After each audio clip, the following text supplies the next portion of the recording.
Good morning, everyone. Thank you all so much for making the effort to be here today. Some of you may know me better than others, but for those who don't, I shall introduce myself. My name's Victoria, and it gives me great pleasure to introduce you my teammates, Mr. Vlas and Mr. Bartosz, and we're glad to see so many faces here with us today. Hopefully coffee lovers, but if not, we shall make you coffee lovers by today's end of the presentation, as it is about the success story of Starbucks. And before we start, obviously, I would just like to say a quick short fun fact, which is Starbucks can be found on every continent except Antarctica, which honestly makes sense as penguins don't really need a frappuccino, right? I'll just run down briefly about the structure of our talk. So, number 1, origins and the early days. Number 2, strategy and growth. Number 3, global expansion. 4, CSR and sustainability. And 5, the lessons we can learn. So, carrying on, primarily, Starbucks was founded in 1971 in Seattle by 3 of the coffee lovers, Jerry Baldwin, Zev Seal, and Gordon Bolka. And they were all 3 lovers of coffee, and they, first of all, it became a shop which only sold coffee beans and equipment. And after that, the original store just, so sorry, I wanted to say something in between. So that imagine if we would walk into a Starbucks right now and we would only be able to buy beans. That would be tragic, right? But the real game changed when Hodwood Schultz joined in 1982 and had a wild idea. Saying, why not sell actual coffee drinks? So this was when it became the revolution of the actual Starbucks industry selling coffees.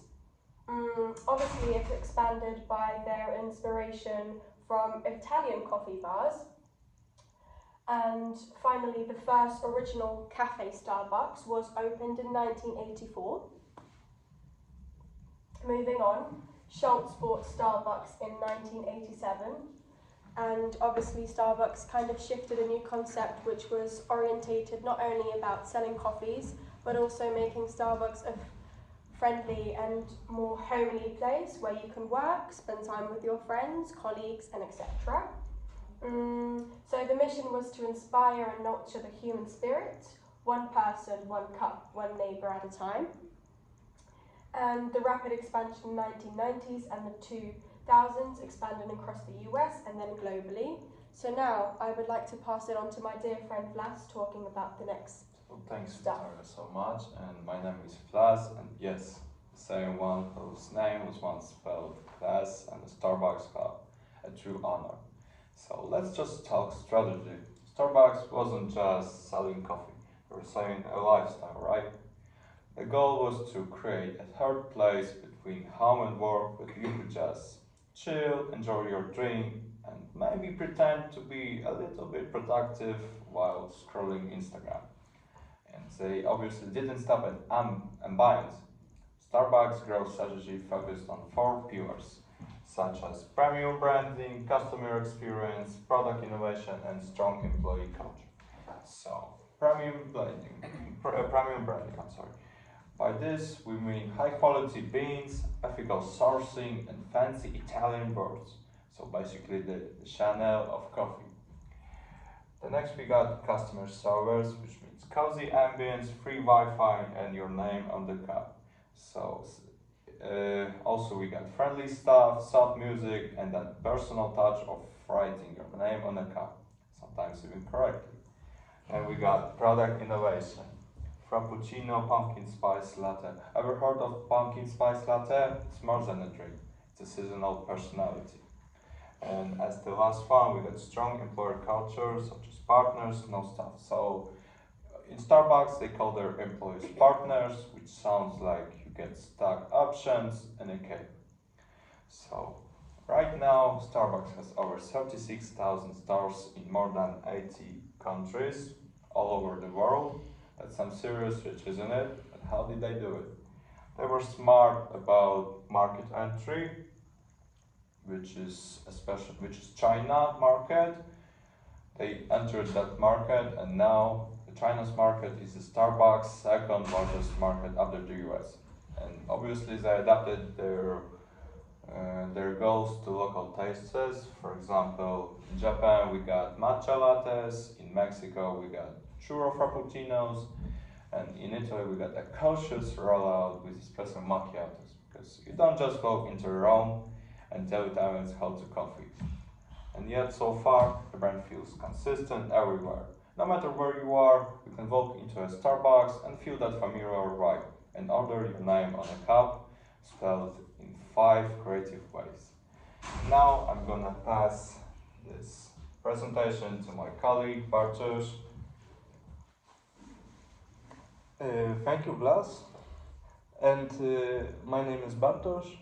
And now we'll get a bit more serious, just a bit, because behind the whipped cream and Wi-Fi, Starbucks also stands for something deeper.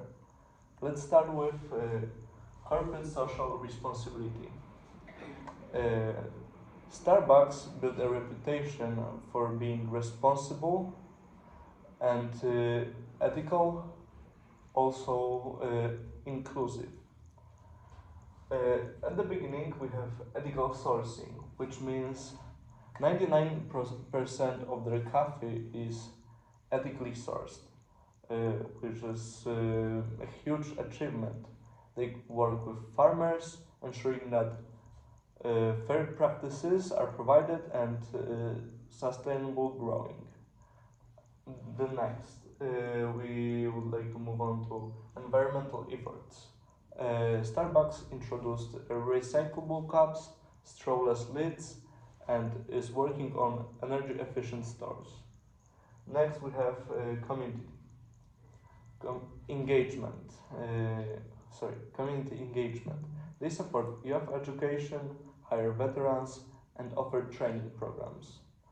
And the final one is diversity and inclusion, which means whether it's your first latte or your daily ritual, they aim to make everyone feel welcome. It's like coffee diplomacy. So, what's behind Starbucks' global success? Here are the key ingredients. First ingredient is visionary leadership. Howard Schultz had a clear mission, a clear vision of making coffee an experience. Second one is strong, consistent branding. The green mermaid, the playlist, and the warm lighting, you know it when you feel it. Next, we'd like to move on to innovation and adaptation. Mobile ordering, cold foam, plant-based, almost everything. They stay trendy as a corporation. From now on, we have customer experience. It's not just about coffee, it's about how they make you feel. And the last one, we have ethical and social commitment. Doing good builds loyalty and trust. Let's wrap it up with a few key lessons. Experience over product. Coffee is important, but people come back for the feeling. Also, small details matters. Even a misspelled name creates a fun, memorable connection or memory. Think globally, act locally. Adapt drink and experiences to fit each culture. And of course, culture is everything. Starbucks' internal culture shapes how customers view the brand. To come up with a conclusion, altogether, so there you have it. From a tiny Seattle store to a global icon, Starbucks didn't just serve coffee, they served culture. Whether you go for espresso or just need a place to charge your phone, there is something to learn from their story. Thank you much for your attention. We'd love to hear any question of your choice. Uh, Maybe even your favorite Starbucks drink. And don't worry about Q&A on the house unless you want the oat milk. Thank you so much for your attention. Thank you very much.